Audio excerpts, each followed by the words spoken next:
آج ہم پڑھیں گے حرکات کے متعلق، یعنی قرآن پاک میں اگر کہیں بھی حرکات آ جائیں تو اس کی ادائیگی ہم نے کیسے کرنی ہے، کس طرح سے اس حرف کو پڑھیں گے ہم۔ تو اینڈ تک میرے ساتھ رہیے گا اور چینل کو لائک، سبسکرائب اور شیئر ضرور کیجیے گا تاکہ ثوابی جاریہ میں آپ کا حصہ شامل ہو جائے۔ وَلَقَدْ يَسَّرْنَا الْقُرْآنَ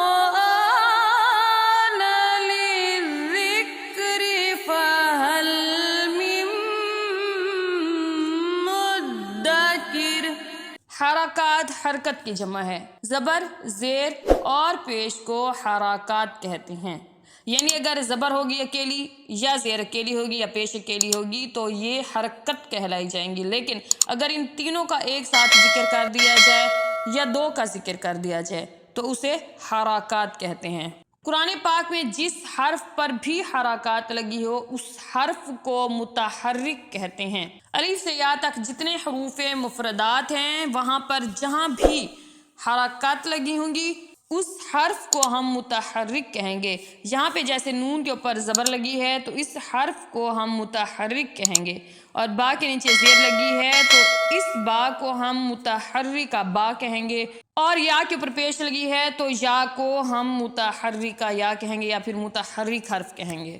اب ہمیں یہ پڑھنا ہے کہ حرکات کو ادا کیسے کریں گے۔ جس بھی حرف کے اوپر حرکت ہو اس حرف کو بغیر کھینچے بغیر جھٹکا دیے پڑھیں گے۔ الذین، اور یوں بھی نہیں پڑھ سکتے الذین، بالکل بھی نہیں، نہ ہم نے اسے جھٹکا دینا ہے اور نہ اسے کھینچ کر پڑھنا ہے، ہم نے اسے بغیر کھینچے بغیر جھٹکا دیے پڑھنا ہے۔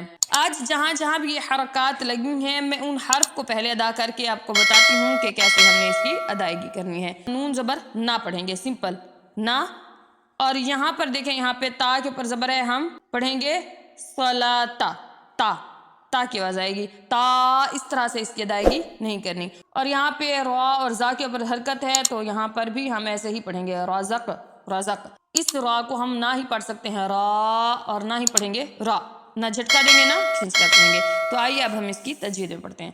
الذین یؤمنون بالغیب ویقیمون الصلاة ومما